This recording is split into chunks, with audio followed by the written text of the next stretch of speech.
Bienvenidos a una nueva entrega de este programa Actualidad a la luz de principios bíblicos en la antesala de este periodo electoral que la República del Ecuador, nuestra patria, está viviendo. Prácticamente en menos días de un mes tendremos los ecuatorianos que llegar a las urnas y en las urnas decidir temporalmente quién va a conducir en lo legislativo y en el ejecutivo, quién va a conducir el país alrededor de un año y medio hasta retomar el periodo regular con una nueva elección que deberá sucederse. Sin embargo, la elección, aunque corta por un periodo corto de ejercicio del poder, aunque transitoria, sin embargo, es una elección crucial, absolutamente crucial. Y digo crucial porque el país se encuentra en coyunturas políticas, económicas, culturales, sociales, hasta meteorológicas, que condicionan a que las cosas se hagan bien en este año y medio que se avecina, pues caso contrario, el futuro del país se pone en serio riesgo. Y es por esta razón que, como somos un canal de vida, pero fundamentalmente lo somos de vida porque somos un canal con principios y valores cristianos, es que tenemos que recoger y compartir con todos ustedes, queridos televidentes, los principios que nos van a orientar a los creyentes, a quienes queremos hacer las cosas como Dios manda, los creyentes, aquellos que no repetimos el Padre Nuestro simplemente porque lo sabemos de memoria o como una recitación, no, porque el Señor Jesucristo no nos lo dio para que lo recitemos como si estuviéramos orando, nos lo dio como un modelo, y en ese modelo de oración, dirigiéndose al Padre, hay una parte en la que se dice, venga tu reino, es decir, venga tu autoridad, vengan tus reglas, hágase tu voluntad, Dios y Padre, tu voluntad aquí en la tierra como se la hace en el cielo, en donde la autoridad, la palabra, las reglas de Dios se obedecen porque son perfectas. Y Dios se tomó el trabajo, el tiempo, la molestia de dejarnos inclusive escritas varias de esas reglas en este libro maravilloso que llamamos normalmente Biblia, en cuyos pasajes, en distintos momentos, Dios repetía la forma como Él quiere que nosotros gobernemos nuestra colectividad, gobernemos nuestra sociedad. Este programa no es para hacer bandería política. Este programa no tiene como objetivo decir voten por este o no voten por aquel. No, absolutamente.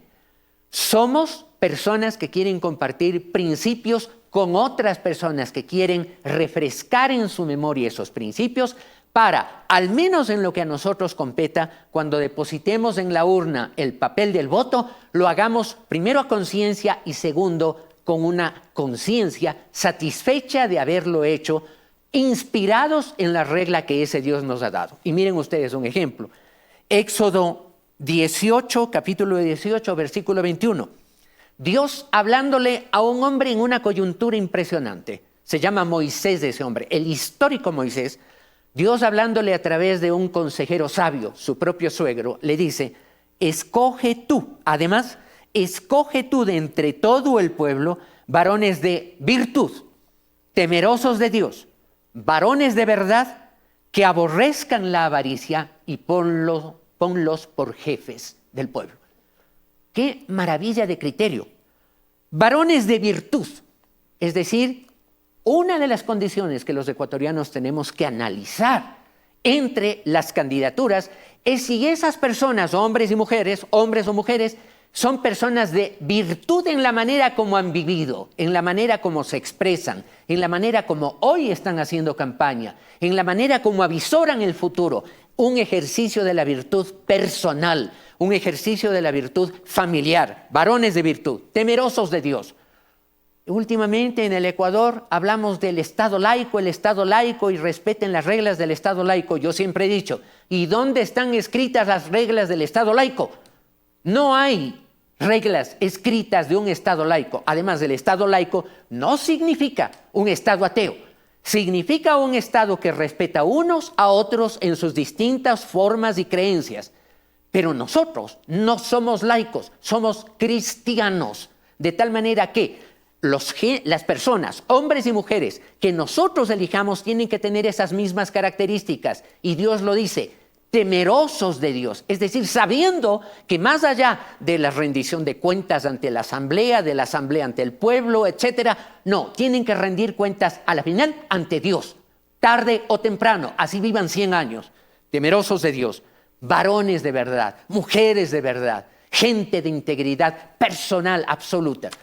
Estas reglas son las que vamos a aplicar a la luz de los hechos, de las circunstancias, para saber si lo que hoy esos candidatos, que hay unos cuantos, hay decenas en el caso de los legisladores, si esos candidatos nos están hablando la verdad de las cosas, ejercen la virtud de hablar la verdad, de anunciar que hay temas que resolver con claridad, y no simplemente, y perdónenme, pero es así, y no simplemente con el bailecito del TikTok, como hemos tenido que ver lamentablemente como instrumento de una campaña.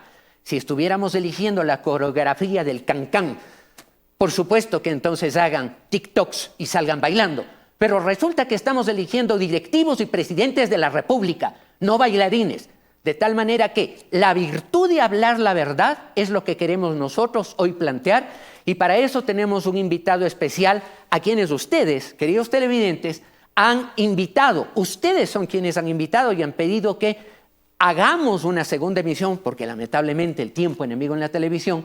En nuestro programa anterior tuvimos una dificultad de tiempo y se quedaron algunos temas que ustedes, queridos televidentes, dijeron, háganlo, amplíenlo. La gente necesita saber con ideas claras, con ejemplos sencillos.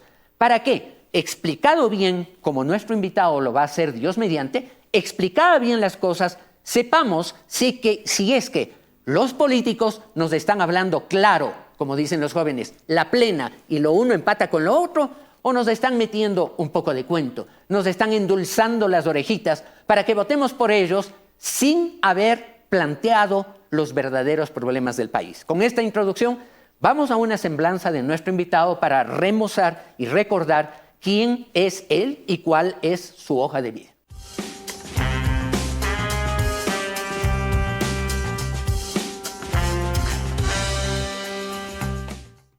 Esteban Melo Jácome, economista por la Pontificia Universidad Católica del Ecuador, maestro en finanzas por el Instituto Tecnológico Autónomo de México y experto en dirección de entidades financieras por la Confederación Española de Cajas de Ahorro y Fundación Carolina. Experiencia profesional como liquidador, Banco Nacional de Fomento, superintendente de bancos, encargado, intendente general de gestión institucional, intendente nacional de control del sector financiero público, coordinador nacional de inclusión financiera, Banco Central del Ecuador, director de servicios bancarios nacionales e internacionales, Banco Central del Ecuador, administrador, Banco de Préstamos en Saneamiento, entre otros.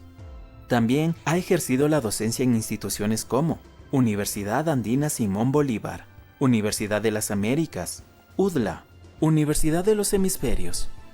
En el año 2010, y con el auspicio de las Naciones Unidas, brindó asistencia técnica a la República de El Salvador en la estructuración de un fondo de liquidez para su sistema financiero y ha representado de manera permanente al país en reuniones de trabajo, eventos y seminarios.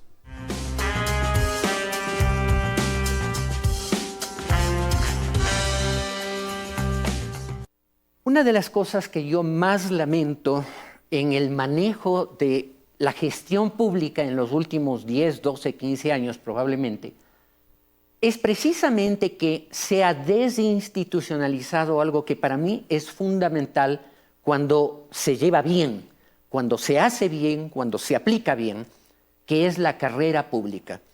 El hecho de comenzar una persona de cero, ir escalando experiencia, posiciones, ir trabajando con las garantías que la ley tiene que darle, pues precisamente para que exista esa proyección, esa carrera, hasta llegar a los más altos niveles antes de terminar su tarea y, en algún caso, hasta jubilarse, o salir promovido a otras actividades. Lamentablemente esto no ha ocurrido y la carrera pública en las instituciones ha sido simplemente tenida por menos, no ha sido honrada como es debido, y esto lo vemos en todas las instituciones. Vemos, por ejemplo, cómo a última hora entran jueces que nunca ejercieron ni siquiera una tenencia política y llegan a ser jueces de la más alta jerarquía, sin experiencia, sin conocimiento, sin desarrollar el instinto, la experiencia valiosa de saber cómo son las cosas desde abajo, desde los niveles más tempranos e ir escalando posiciones. Pues nuestro invitado es todo lo contrario. Habiendo comenzado, el economista Melo desde muy temprano una carrera brillante, ya ustedes han visto los logros que en su vida profesional no solamente ha tenido y ha disfrutado, sino que también ha servido al país. Por eso es que me honro profundamente darle la bienvenida al economista Esteban Melo Jácome, con quien vamos a hablar un poco siempre en este espíritu que lo dije hace un momento, ¿no? Él nos va a ayudar a entender ciertas realidades de la gestión que tiene que cumplirse necesariamente en este país para saber si de esto que nos van a explicar los candidatos nos dicen claramente algo para saber quién habla claro y quién nos está endulzando las orejas simplemente hasta el día del voto y después, si te dije algo, no me acuerdo ni te prometí nada. Por lo tanto, quiero proponerles a ustedes una regla de examen de esas candidaturas. Vamos con un video que nos va a mostrar cómo esas personas que hoy quieren optar por la primera magistratura del país, cómo han actuado en su vida personal respecto del país en algo que es elemental, básico, el pago de sus propios impuestos. Por favor, a producción, adelante. Por supuesto, estoy dejando y estoy olvidando que es importante recordar que este tipo de información, en este caso, con nuestro profundo agradecimiento a Ecuavisa, que preparó este brillante reportaje, y el agradecimiento a sus personeros, muchas gracias al gerente general de Ecuavisa, quien personalmente nos ha dicho y nos ha dado una voz de aliento para poder compartir y socializar todos estos conceptos y criterios. Gracias a Ecuavisa le damos el crédito por lo dicho. La mayor parte de los candidatos presidenciales han pagado impuestos los últimos años. Unos más, otros menos. Bolívar Armijos, postulante por el Movimiento Amigo, tiene como pago cero desde 2020. Sus últimos dos registros de pago son el 2018, con $2.701, y el 2019, con $3.68. Yacu Pérez, candidato de la Alianza Democracias y Socialistas y Unidad Popular, también registra cero entre 2021 y 2022. Sus últimos pagos, según el Servicio de Rentas Internas, son en 2020 de $1.058 y en 2019 $3.217. Tiene declaraciones de impuesto a la renta no presentadas entre 2014 y 2017. Luisa González, ex legisladora y candidata presidencial de la Revolución Ciudadana, pagó en 2022 $5.490. En 2021, $456. Y en 2020, cero. Daniel Noboa, durante su periodo como legislador, pagó en 2022 $6.403. En 2021, $1.189 y antes. En 2020, pagó $22.657. Fernando Villavicencio, otro ex legislador y ahora candidato a la presidencia, pagó en 2022 $6.684. En 2021, $527. Y en 2020, cero. Otto Sonnenhorstner, ex vicepresidente, pagó el año pasado por impuesto a la renta $16.148. En 2021 fueron $11.130 y en 2020 $22.773. Javier Hervas, empresario y candidato de Reto, fue acusado el año pasado por el presidente Lasso de evadir impuestos. De los $1.033 que pagó en 2020 y $4.289 en 2021, pasó a pagar $22.951 en 2022. Jan Topic, en 2022, pagó $26.719. En 2021, $40.680. Sus pagos se redujeron entre 2019 y 2020 y tiene registros de haber pagado en 2016 $4.6 millones y en 2018 $1.9 millones. En cuanto al impuesto a la salida de divisas, los que más pagaron el año pasado fueron Daniel Noboa, $4.140, y Otto Sonnenhorstner, $3.205. Así evolucionaron los pagos de impuestos de quienes aspiran a la presidencia de la República.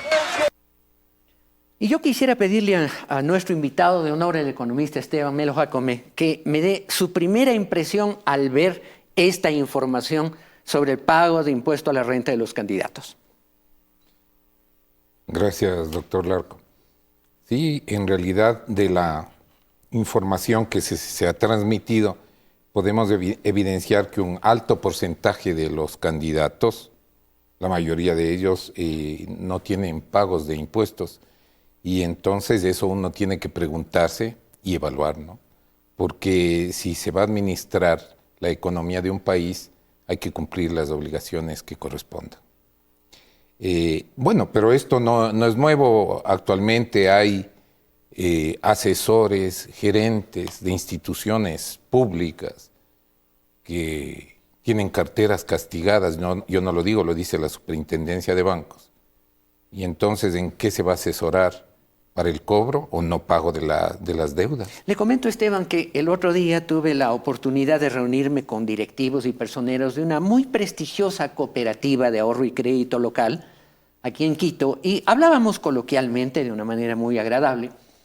Y yo les decía, esto del pago de impuestos de los candidatos es tan importante como que si hoy, aquí en esta cooperativa, yo socio de ella, proponen mi nombre para ser presidente y representante de la cooperativa que presta dinero a sus socios, y su negocio es prestar dinero y recaudar el dinero prestado con intereses. En fin, si yo soy promovido, soy candidatizado para presidir esta cooperativa, pero por allí alguien encuentra que yo el 2019 me atrasé, no pagué, me tuvieron que demandar para pagar uno de los créditos que esa misma cooperativa me dio. El 2020 me atrasé 6 cuotas. El 2021 dejé de pagar otra cosa. El 2022... A ver, la conclusión más obvia es que yo no tengo derecho a ser presidente de esa cooperativa de ahorro y crédito, pues no. ¿Con qué cara yo voy a decirle a otra persona que debe a la cooperativa, vea, pague? Se va a dar la vuelta y me va a decir, pague usted primero, pues dé el ejemplo. Las cosas son así, y esto me preocupa muchísimo, Esteban, que en el país, primero, en general no tengamos una cultura tributaria, en general, por un lado, y por otro, quienes de alguna manera han tenido la posibilidad de sí pagar impuestos, porque han tenido cargos públicos, aquí vemos algunas personas que han tenido cargos públicos, no hayan ni siquiera declarado los impuestos, porque por último, vea, me fue mal este año, pero aquí está mi hojita, no gané lo suficiente como para pagar nada, aquí está mi declaración, compruébela. No, ni siquiera eso. Y van a dirigir al país. Esta era mi preocupación. Entonces, la pregunta al experto viene de la siguiente manera. Si usted es candidato, y nos vamos a imaginar, Esteban Melo, candidato a la presidencia de la República, ¿cómo debería hablar un candidato a este respecto al pueblo para que el pueblo diga, bueno, tiene razón, ¿no? Tiene razón, estamos en crisis económica y viene un candidato que nos habla de una manera diferente?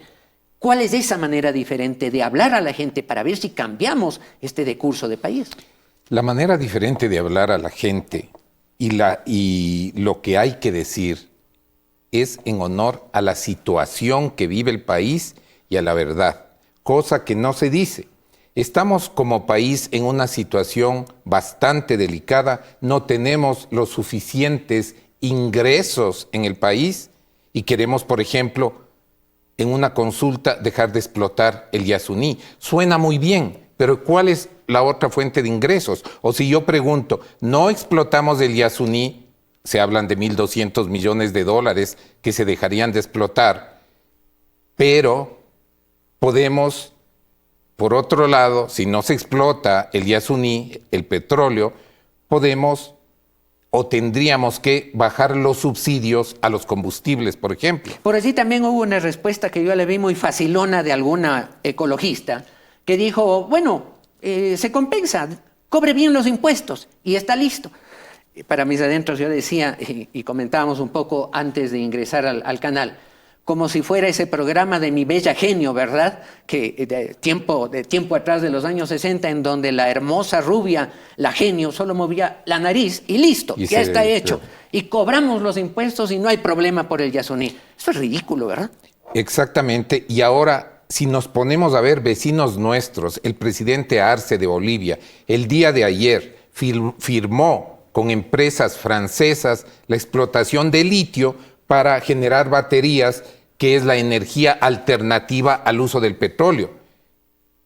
Impresionante. En el Congo, que está en el centro, en el corazón del África, también se explotan minerales que sirven para generar baterías, que es la energía alternativa para el uso de petróleo. Entonces, ellos explotan, ellos firman acuerdos, ellos proceden, veremos ya la forma en que lo hacen o las ventajas realmente para las personas, pero lo están haciendo. Si nosotros no explotamos petróleo ahora, en el mediano y largo plazo, el petróleo no va a ser la decisión de dejarlo o no dejarlo. Nadie lo va a querer, nadie lo va a demandar. Y ahora sí necesitamos cubrir obligaciones para pagar las deudas que tenemos. Y esto nos lleva a ver como país, y a mí me gusta y lo hago con en mis clases, cuando conversamos con los estudiantes, es hacer el análisis desde el punto de vista de una familia, porque ¿qué es un país? Es un hogar de todos, es el hogar grande. Es la gran familia. Es la gran familia. Entonces, si analizamos desde el punto de vista familiar, los ingresos y egresos necesitan ser controlados exactamente igual como país. Pero ¿qué es lo que necesitamos? Que cuando se maneje el país, se maneje con esa entrega y ese servicio y ese amor que manejan los padres, la madre en una familia. Porque si no hay eso, entonces no se van a manejar bien las finanzas. Que implica el amor también implica la honestidad de que cuando el hijo En le dice todo. quiero zapatos nuevos y no hay para zapatos nuevos, hay que saber decir hoy no podemos. Y no voy a hacer un crédito para comprar los zapatos nuevos si Exactamente. podemos esperar. Pero como país estamos viviendo también del crédito.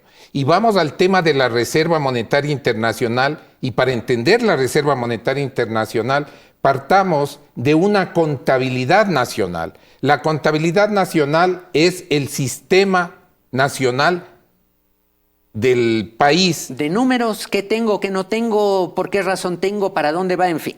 Así es, ¿verdad? Exactamente. Entonces tenemos las cuentas nuestras con el exterior, que es la balanza de pagos, y en esa balanza de pagos está balanza comercial, balanza de capitales, balanza financiera, balanza en cuenta corriente. ¿Pero qué es esta balanza? El ingreso y el egreso de los recursos como país, así como una empresa, El dinero. así como una familia tiene ingreso y egreso de los recursos. Pero si yo gasto más de lo que me ingresa, voy a tener que cubrirlo con deuda. Y eso está pasando. Y eso está pasando en nuestro país porque los ingresos no alcanzan a cubrir los egresos, porque en los egresos están subsidios. En el país se importan como 6,000 millones de dólares al año en combustibles. Y de esos 6,000 millones, como 2,000 millones o más son subsidios. Qué bárbaro. Entonces, por eso, si dejamos de explotar el Yasuní, entonces vamos a dejar de subsidiar el combustible. Debe haber una solución, porque si no, el nivel de ingresos va a bajar mucho más. ¿Y con qué honro los egresos que tengo que hacer? A ver, dicho de otra manera, yo le entiendo de esta manera, economista. A ver, hoy por hoy, ya lo que producimos, por lo tanto, lo que recibimos en dinero, ya no está en el mismo nivel que el gasto. Estamos gastando hoy más de lo que recibimos. Por lo tanto, estamos cubriendo con deuda, con crédito. Deuda externa, deuda local, endeudamiento local. Si esto, además, se cierra la llave del Yasuní sin abrir las llaves de otras fuentes, simplemente la diferencia entre lo que necesito para salir bien, entre lo que gano y lo que gasto, se agranda la diferencia y esto tiene que cubrirse ¿cómo? Con deuda externa. Alguien va a decir, sí, de acuerdo, deuda externa. Hasta cuando alguien diga, bueno, ya están demasiado endeudados, pues, ¿no? Que es ya casi estamos. como usted y yo vamos al banco y usted con una economía sana, a ver, necesito tanto, le dicen, a ver, veamos la hoja de vida, el file del economista, todo en orden, sus cuentas están bien, ¿cuánto necesita? Tanto, tome, usted es un cliente confiable. Voy yo y encuentran que deuda acá, tarjeta de crédito, tarjeta de esto, que debo por acá, debo a la cooperativa, debo a medio mundo. ¿Y cuánto necesita? Tanto. ¿Qué le pasa? No somos junta de beneficencia, ¿verdad? No somos una junta de beneficencia. Y ese es el peligro del país. Me parece totalmente responsable hablarle así a la gente. Pero, ¿usted ha visto que le están hablando así al pueblo ecuatoriano en esta campaña electoral? No, realmente yo de todos los candidatos no se ve esa claridad. En parte puede ser entendible porque eso no genera votos. O sea, porque si estoy como Winston Churchill en la Segunda Guerra Mundial y Alemania me está bombardeando y sale y dice, si ustedes me eligen de primer ministro, les ofrezco sangre, sudor y lágrimas porque tenemos que ajustarnos los pantalones para poder salir de esto. Pero les prometió que ajustándose ganan. Exacto, No y es eso que les dijo, sucedió. nos vamos a ajustar para terminar Para de morirnos. morir. No, absolutamente. Y por así eso ganaron. Ahora, vamos, con la Reserva Internacional de Libre Disponibilidad, las reservas monetarias que tanto hablamos. En promedio, hasta el año 2010 habían 2.000 millones en reservas. Ahora llegamos hasta los 9.000, 10.000 millones. Pero las reservas monetarias de un país son frágiles porque bajan de acuerdo también al nivel de gastos. ¿Por qué baja una reserva? Porque tengo que pagar el servicio de la deuda externa. ¿Por qué sube la reserva? Porque me llega más dinero fresco de deuda del exterior. Entonces, cuando vemos que crece la reserva por una parte, no necesariamente es como producto de las exportaciones que estamos realizando, porque puede ingresar por la balanza financiera, por la balanza de capitales, como crédito fresco que ingresa. Entonces eso hace crecer la Reserva Monetaria Internacional de Libre Disponibilidad, pero al siguiente día puede desaparecer 1.000, 2.000 millones, porque cuando ingresan los créditos del exterior, ingresan no para fortalecer la reserva, sino ingresan para gastarse. Claro. Tal es así que al inicio de este año, que teníamos como 9.500 millones, ahora ya tenemos como 6.800, 6.900 millones en la reserva. Bajan porque hay que honrar las obligaciones. Entonces, la reserva monetaria no es un valor fijo que se pueda mantener. El presidente Evo Morales, hace unos 10 años, en Bolivia, tenía en sus reservas monetarias 15.000 millones de dólares cuando nosotros teníamos 2.000.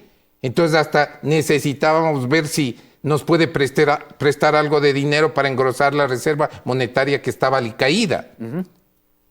Pero por más sociopolítico que pueda ser, él no puede coger y desembolsar esos recursos. Son recursos del pueblo boliviano, pues no, igual que nuestra reserva es del pueblo ecuatoriano. Ahora aquí viene un punto importante. No es que hay que tener la reserva monetaria de libre disponibilidad elevada o alta porque sí. Porque de acuerdo al artículo 33 del Código Orgánico Monetario Financiero, el Banco Central es el que tiene que respaldar debidamente los pasivos con los activos líquidos. De eso dispone y de acuerdo a las regulaciones que dé la Junta de Política de Regulación Monetaria y Financiera. ¿Y qué es lo que dispuso a diciembre del 2021? Tenemos 4 balances que cubrir. Que en otras palabras, y para hacerse entendible, es que si yo tengo una platita en activos, estos tendrían que estar respaldando eventuales salidas de los pasivos que yo tengo.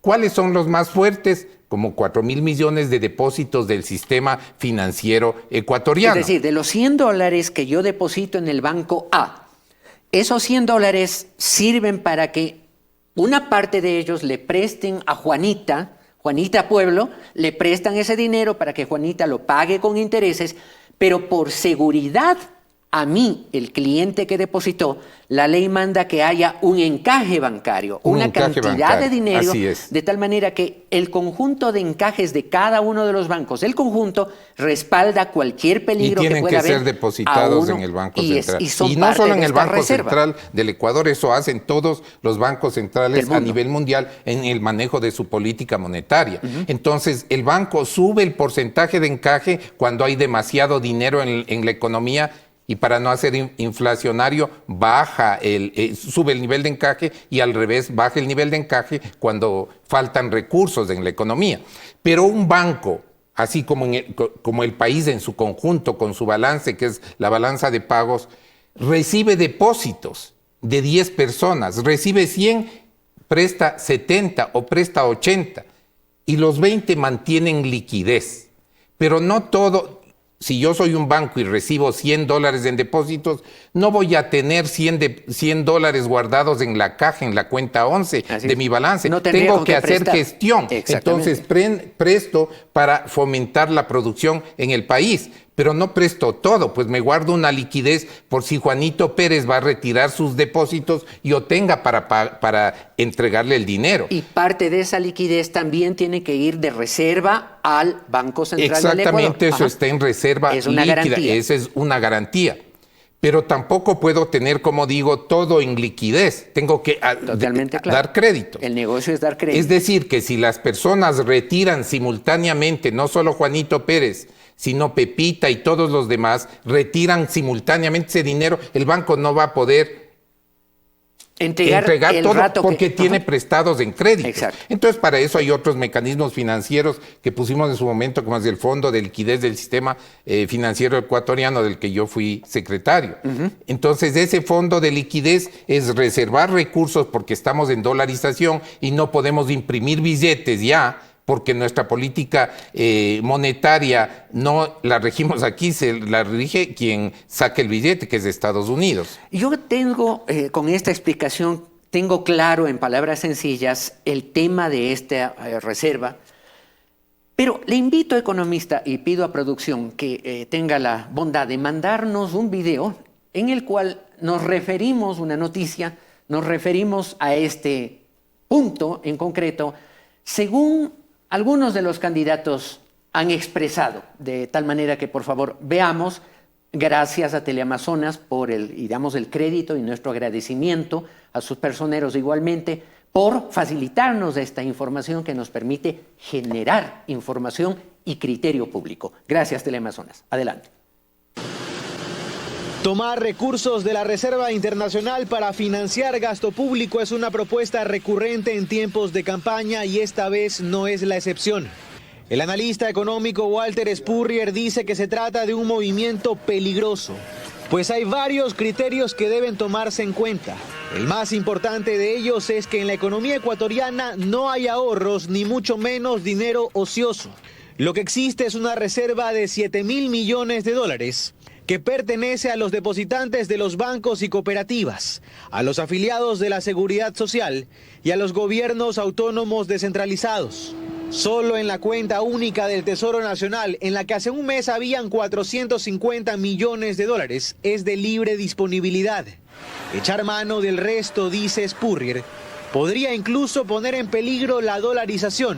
Si de pronto no tenemos dólares, porque estamos gastando más dólares de los que entran, entonces, ¿cómo podemos tener una economía dolarizada si no tenemos moneda?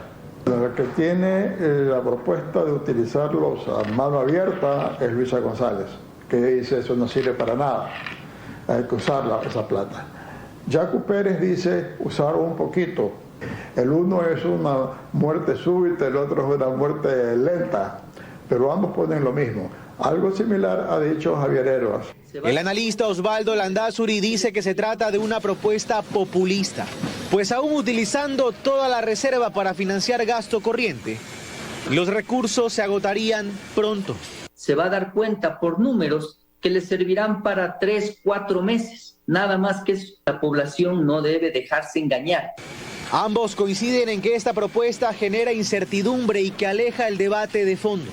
¿Cómo hacer eficiente al Estado para garantizar la dotación de servicios públicos que hoy es una de las grandes deudas. Ahí tienen ustedes, economistas, tienen ustedes este reportaje sobre lo que dicen algunos de los candidatos. Yo destaco desde el punto de vista que me compete, puesto que soy abogado, destaco la absoluta ignorancia de los que dijeron eso. ¿Por qué razón? En abril de 2021 hubo una reforma a la ley que impide que se coja dinero de esa reserva para otro fin que no sea el establecido en la ley. Es decir, no para hacer demagogia ni para usarlo como caja chica. Así de sencillo. Por lo tanto, lo que allí dicen no se puede hacer. Lo que han prometido no se puede hacer. No le hablaron a la gente la verdad. Así como rememoro y del fondo de la memoria traigo algo que ocurrió años atrás en alguna campaña electoral cuando algún creativo, por ponerlo en palabras muy elegantes y dulces, algún creativo dijo que de la reserva pensaba sacar $1,000 y repartirlo a todos los pobres ecuatorianos. Listo, nos feriamos todo.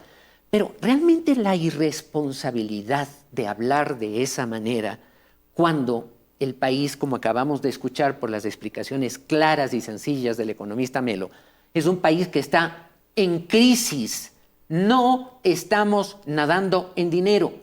Y esta forma de manejar la comunicación política es irresponsable, reitero, de ignorancia de lo que la ley dice, pero como en este país hablar no cuesta nada, hacer creer a la gente no cuesta nada, creo que es importante entonces que en nuestro programa y con la ayuda de un experto podamos analizar esta situación y podamos decirle a la gente la verdad. Los jóvenes dicen la plena, economista. Ya, muy bien. El tema de la Reserva Internacional de Libre Disponibilidad, como todo en la vida, los extremos no son buenos, porque si me tomo la reserva y me gasto toda la reserva, dejo descubiertas las operaciones.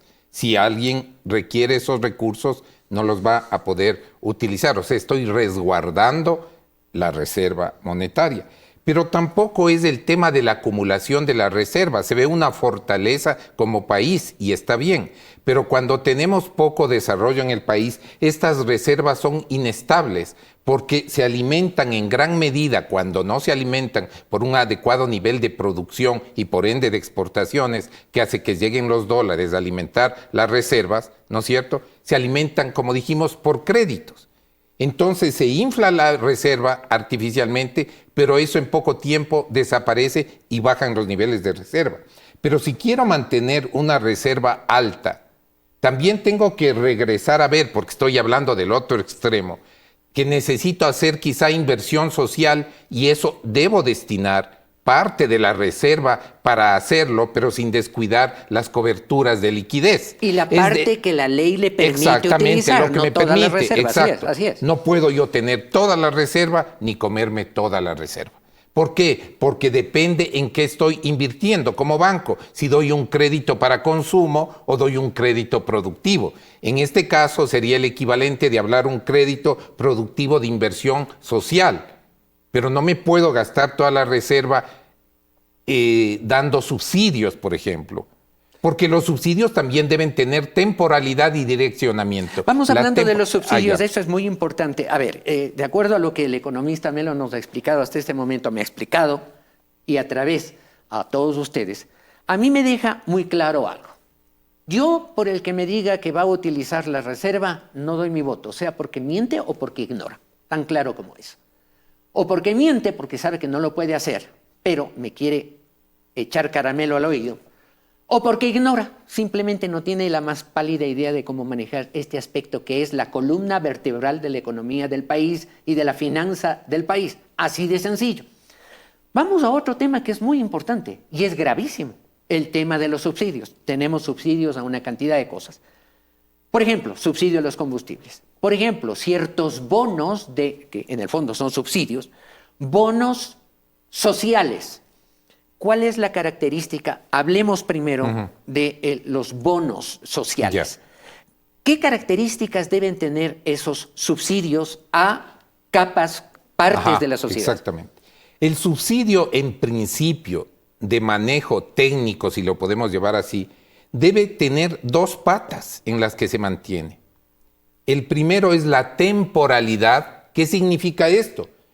Que yo no voy a estar pagando un subsidio permanente de por vida a una persona o a una familia y después a su generación siguiente, porque no he logrado sacar de la pobreza a esa persona. No saco yo de la pobreza dando un subsidio a las personas. Puede capear una situación. Puede capear una situación. Temporal. Si me rompí la pierna y necesito apoyo hasta que mi pierna esté bien, necesito apoyo, necesito ayuda. Pero ¿qué es lo que el Estado tiene que hacer? Ayudarme a que la pierna me funcione mejor para poder trabajar. La terapia de rehabilitación, es decir, incorporar a esa gente al trabajo. Al trabajo.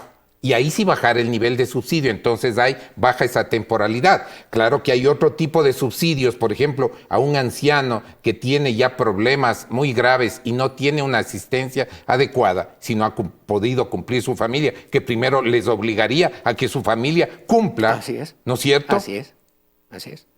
Y Eso, si ya... ¿sabía usted que eso es un mandamiento bíblico? Claro que es un mandamiento bíblico. Es un mandamiento bíblico. Pero es un mandamiento bíblico y social. Exactamente, exactamente. Entonces, si la familia no cubre, yo le tengo que obligar a que la familia se encargue de su anciano, del que le preocupó y le dio la mano de pequeño cuando nació. Así como del niño que perdió a sus padres y se quedó huérfano. Ya. Esas ayudas son Entonces, obvias. esas ayudas son obvias. Pero yo no puedo llamar un subsidio, antes se llamaba de la pobreza, hace muchos años. Ahora se llama el subsidio de desarrollo, pero ¿de desarrollo hasta qué punto? Porque están emprendiendo en negocios que se supone debería tener una parte del subsidio, un emprendimiento. Deberíamos revisar eso. ¿A quién se está dando el subsidio? Tal vez a quién no corresponde, porque no hay un adecuado control del filtro del subsidio y eso ya se ha evidenciado. No lo digo yo, se ha evidenciado que hay población que está recibiendo el subsidio y que tiene trabajo y no tiene ningún problema. Entonces es un tema de control. La temporalidad hasta que puedas estar mejor. Y el direccionamiento, ¿a quién dirijo? No puedo dar un subsidio a todo el mundo, porque no todo el mundo está en las mismas condiciones o de salud, o de vida, o económicas. En eso entra el tema del subsidio de los combustibles, que se ha vuelto un tema demasiado sensible. Se incendia la ciudad si el gobierno quiere eliminar cierto subsidio.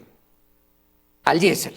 Casi se incendia el país dos veces por subsidio. Eso. Entonces, no necesariamente, y eso también se ha evidenciado, y hay estudios, y hay que socializarlos, el componente del costo de la gasolina, del diésel, no puede ser tan alto para multiplicar, porque eso es lo que dicen, ahora sí se van a duplicar o triplicar los precios. No tienen por qué hacerlo. La gasolina y el subsidio subsidia el transporte de los productos y esa participación no es como que ya no hay el subsidio, entonces duplico el valor del tomate, de las legumbres, de las verduras. No duplico. ¿Y a quién tengo que subsidiar?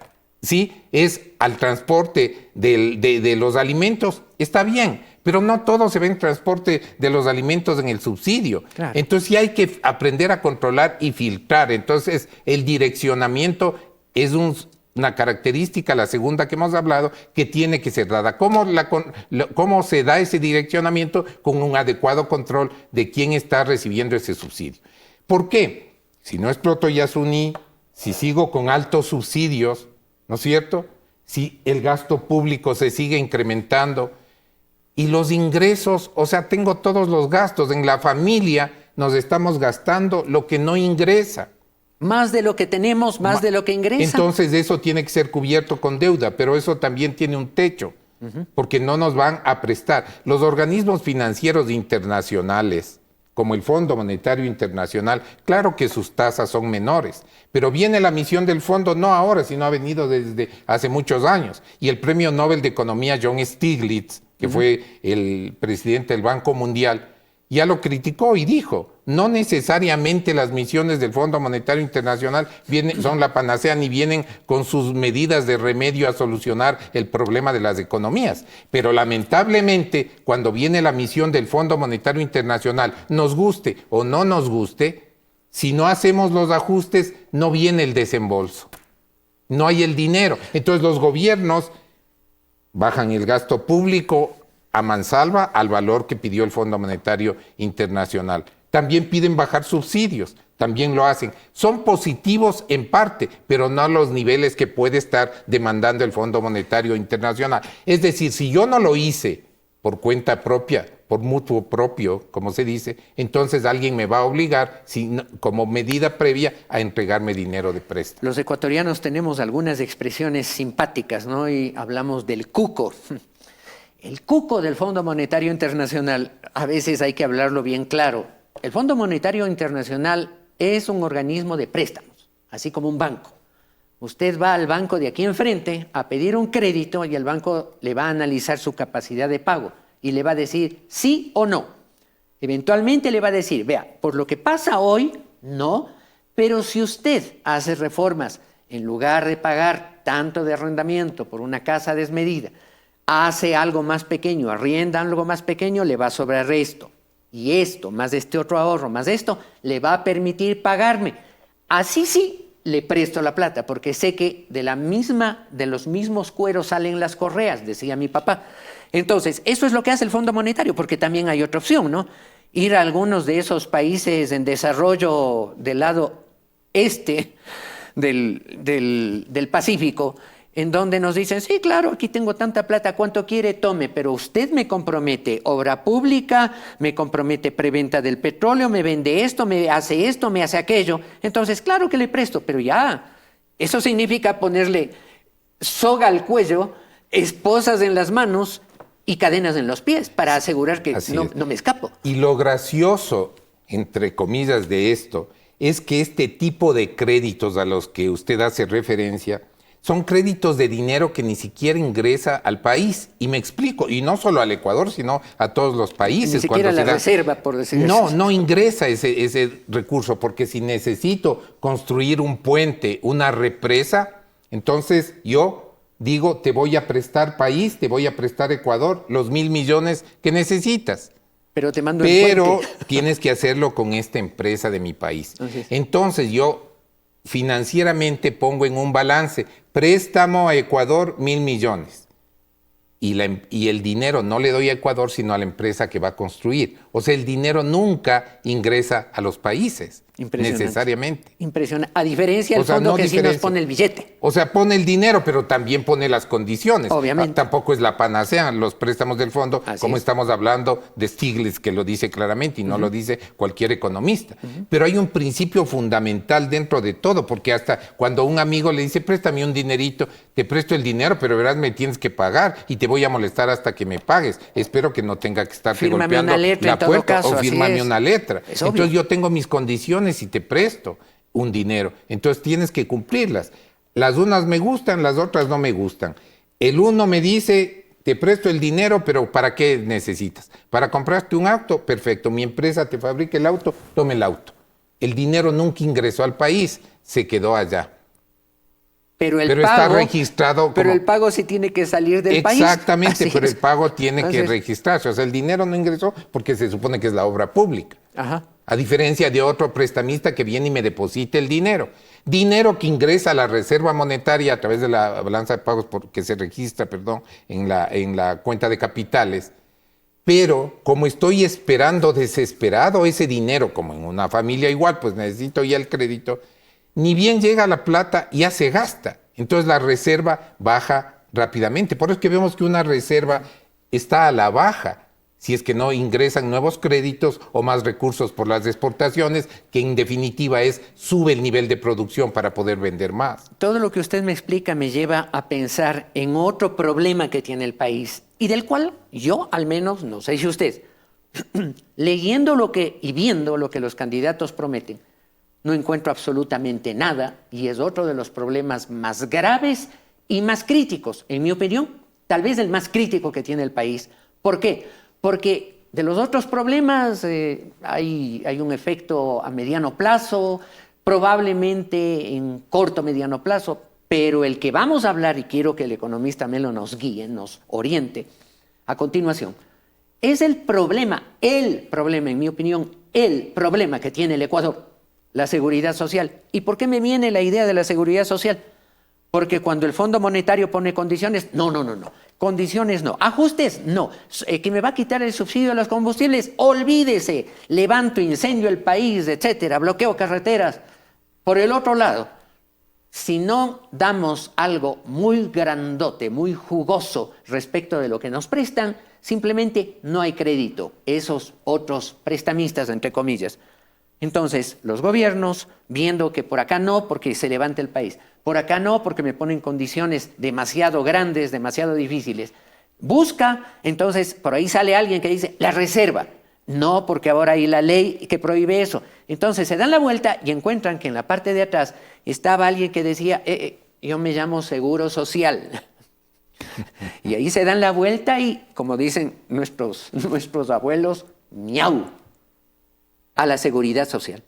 Porque la estructura de funcionamiento de la seguridad social y está funcionando de esa manera. Porque el directorio del Banco de la Seguridad Social del BIES tiene un participante que da el voto para estos créditos al gobierno, que es el propio ministro de Finanzas o su delegado. Es decir, que siempre va a haber una votación mayoritaria para conceder el crédito. El ratón cuidando la quesería. Exactamente, así sería. Entonces los recursos van al gobierno. ¿Cuándo regresan? Regresan cuando la liquidez presione para el pago de pensiones, para el fondo de salud. De los 5 o 6 fondos que tiene la Seguridad Social, los 2 más delicados ahorita es el Fondo de Salud de la Seguridad Social, traducido en que no hay medicinas, los médicos no pueden atender a todas las personas, faltan. No hay asistencia médica en la seguridad social porque falta liquidez para la seguridad social. Entonces, eso requiere que el IES vaya al BIES y le diga, desinvierto el dinero que tengo contigo. Y el BIES revisa y dice, pero esto tiene el gobierno. Entonces, gobierno, devuélveme esto. El gobierno no tiene liquidez y va al BIES y le dice, mira, como ya vencen estos plazos del crédito que me diste y no te voy a poder pagar, te voy a dar una tasa más alta. Y sigue teniendo los papeles. Y le sigo pateando la pelota y le doy nuevos papeles. Pero voy cubriendo apenas 250, 280 millones al año que va cubriendo la liquidez el Ministerio de Finanzas, pero tiene más recursos invertidos del BIES en el Ministerio de Finanzas para la liquidez, en cambio, de los gastos que necesita el Ministerio de Finanzas. Entonces es una cadena. Entonces, solamente para tener más claro, con lo que usted me dice, me viene a la mente la idea de jinetear con la tarjeta de crédito. Cuando una persona que tiene tarjeta de crédito del banco A, pero tiene que pagarle al B, saca del banco A y paga al B para mantenerse bien y para pagar de nuevo al A, va al C, etcétera. Eso se llama darle la vuelta al problema, nada más. Pero la tarjeta de crédito se agota o ya no tengo proveedores para las medicinas. No me alcanza, porque a su vez paralelamente vive una inseguridad y tengo que traer miles de chalecos, miles de pistolas que no terminan de llegar, porque no han terminado de llegar, ¿no es cierto? ¿Cuándo llegarán? ¿Cuántos muertos más tienen que haber hasta que lleguen las pistolas y los chalecos? ¿Cuántos morirán? Necesito recursos también para eso. Necesito recursos para la salud. Necesito recursos para jubilaciones, para el fondo de vejez, invalidez y muerte. ¿De dónde saco? Son los 2 fondos más preocupantes. Salud, vejez, invalidez y muerte, que son los que más liquidez requieren ahora. De esto hablan los candidatos, pero solo del problema, no de la solución. ¿Cuál sería la solución? La solución de los candidatos es que, de algunos, no de todos, dicen, el gobierno tiene que pagarle a la seguridad social. ¿Cómo? El gobierno tampoco tiene recursos. Entonces tiene que pagar a la seguridad social. Hay aportes del sistema financiero que le corresponden a la superintendencia de bancos que no van a la superintendencia de bancos, como dice la ley, sino van al gasto público del Ministerio de Finanzas. Si 60 millones tienen que ingresar para el control del sistema financiero, ingresan 20. Los 40, y no es de ahora, de los años pasados, se gasta el Ministerio de Finanzas, incumpliendo una normativa también. Si usted es candidato o sería candidato responsable, si usted está de candidato a la presidencia y dice, no me importa, pierdo la elección, pero hablo claro y lo correcto, ¿qué diría a la gente? Nos quedan pocos minutos más ya para terminar este programa. Que vamos a tener que ajustarnos los pantalones a como hizo Inglaterra en la Segunda Guerra Mundial para poder sobrevivir. Y en este caso de la todos seguridad, tenemos que ajustarnos en la medida de nuestros recursos y posición social y económica, porque no vamos a ajustarnos igual todos, ¿no es cierto? Sino en la medida en lo que nos corresponde a toda la población, pero todos tenemos que hacer eso. Si tenemos que ajustar un bono, si tenemos que ajustar un precio, un subsidio, si tenemos que ajustar un subsidio, tenemos que asumir, pero tenemos que asumirlo todos, no solo un sector de la población, que desgraciadamente no ahora y no solo en nuestro país, siempre le corresponde a la base de la población, es decir, al que menos gana. Usted es el candidato, usted lo que les dice es, señores, voy a estar 1 año y medio en el poder, pero vamos a tener que hacer sacrificios. Yo lo único que les puedo prometer es que haciendo esos sacrificios, después el país encontrará y generará condiciones para aspirar a una mejora. Esa es la forma como tienen que hablar los candidatos. Porque esperemos que luego de 1 año y medio, cualquiera sea el presidente que llegó, no nos diga lo que incluso este gobierno ha dicho. Pero ¿qué quieren que haga en apenas 1 año y medio? ¿Qué querían? Pues en apenas 2 años no me alcanzó. Entonces, ¿para qué entro? ¿Para estar 1 año y medio y al salir decir no alcancé a hacer las cosas? Tenemos, y el país tiene, y cualquiera sea el candidato ganador, tiene que tomar decisiones y decisiones drásticas y que no van a gustar necesariamente a la población si no queremos que esto explote. Y se tienen que tomar ya, y que no digan luego al final, solo había 1 año y medio, ¿qué querían que haga? Totalmente claro. El panorama que tenemos, yo agradezco profundamente al economista Melo por habernos hablado con tanta claridad. Ahora, nuestro trabajo es, ya sabemos la realidad, queridos televidentes. Hemos hablado bien claro. El economista Melo lo ha pintado en palabras sencillas, pero lo ha pintado bien claro. Este es un problema muy serio. El país se ve abocado a afrontar soluciones con consideración social, por supuesto, cuidando con énfasis al pobre, pero todos tenemos que apoyar el hombro para salir adelante, quien quiera que sea el elegido. Pero hay que elegir bien, porque si elegimos uno que ni siquiera se da cuenta de lo que estamos viviendo, o dándose cuenta, mutis, no dice nada y nos pinta caramelito en la oreja. Por favor, nosotros seremos los responsables. Señalaremos a los políticos, pero 3 dedos nos estarán señalando a nosotros. Pero como el país, este Ecuador maravilloso que Dios creó, no es un país de cobardes, no es un país al cual se le puede decir, ya estás condenado, frígate, así te va a pasar. No. Miren ustedes, y con esto quiero cerrar agradeciendo al economista Esteban Melo por su participación, profundamente agradecido, y le invito para que usted vea también una semblanza del país que necesitamos. A ellos también les dijeron, tú no podrás, tú te quedarás ahí abajo, tú no tienes perspectiva en la vida. Mentira, miren el país que estos buenos ecuatorianos nos muestran que sí es y que sí se puede cuando a Dios pedimos ayuda. La verdad nos hace libres. Adelante. Quiero agradecer profundamente a Ecoavisa por el compartirnos este video de esperanza, de alegría. Gracias por esta participación también a gestar el interés nacional, la valentía ecuatoriana. Adelante. Solo necesitaron una oportunidad para demostrar su talento. Son los flamantes bachilleres de la Unidad Educativa Fiscal Rodríguez Hidalgo, especializada en la educación de jóvenes con alguna discapacidad. A mis profesores queridos, quiero agradecer. Provienen de hogares humildes y de barrios populares de Quito.